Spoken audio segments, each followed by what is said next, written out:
In this video, we're going to look at what to do about this fourth point where our trend line doesn't go through the error bars. So it's either an outlier or we have the wrong trend. Later in the video, we'll also look at these gradients that are all very similar to each other and see what we could do about that. Okay, so for the outlier, or possible outlier, we can just choose each of these one at a time, see how well it goes through those error bars.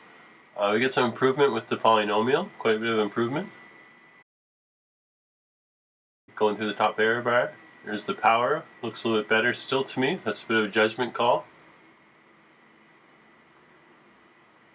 Try the exponential, looks worse than those two. And you could try the moving average. It doesn't seem to fit at all. So I'll just go back to power or polynomial for a second and display the equation on the chart. You just click and unclick to make it update. There's the polynomial equation. It's fitting an x squared.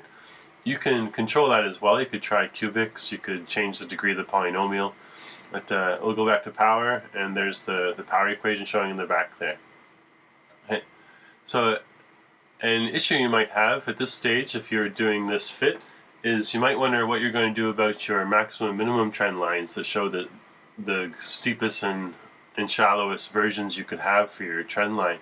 At the secondary level, the most we would do for that is we would learn how to linearize the graph. So that means if we suspect, say, a quadratic relationship, we could graph against the variable squared instead of graphing against the variable to the single power. If we suspected an inverse relationship, we could graph against the inverse instead of graphing against the regular variable. So that would linearize it for us and allow us to just use our regular linear methods to do the error analysis.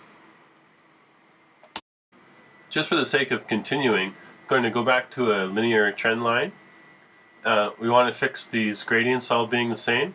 So the problem there is that the data is in meters. To make those gradients larger, I'll just change everything to millimeters. So I'll just do that and skip ahead so you can see the finished table.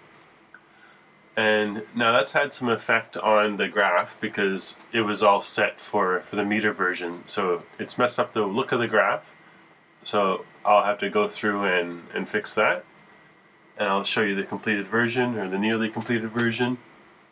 There it is, nearly completed. So I've adjusted the minimums for the axes so that it looks proper and it's almost done.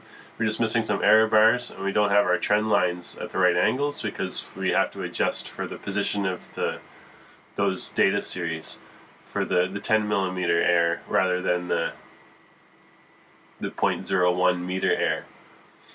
Okay, so do that with these points here. And now we've got the max and min trend lines proper. And we just have to add in the error bars. So back in the error bar menu, want to change the Y error bars to 10 instead of the 0.01. And now they're on there properly. Now just to get the graphs to display properly, reset them. And now you have the three different gradients. Instead of being 0.0006, we can now see the rest of the digits and we can do some error analysis with that. I can't really finish off without mentioning these y-intercepts. With the linear trend, these numbers like 473, 444, it just doesn't make any physical sense whatsoever. And if you think about the physical scenario that's going on, when we have a zero frequency of sound, wavelength is inversely proportional to frequency with a fixed speed. So you can kind of figure out what's supposed to happen in this graph. And go back to the power fit and take a look at the exponent that was there for the power. Now, that should give you some kind of indication of what fit might be correct for this data.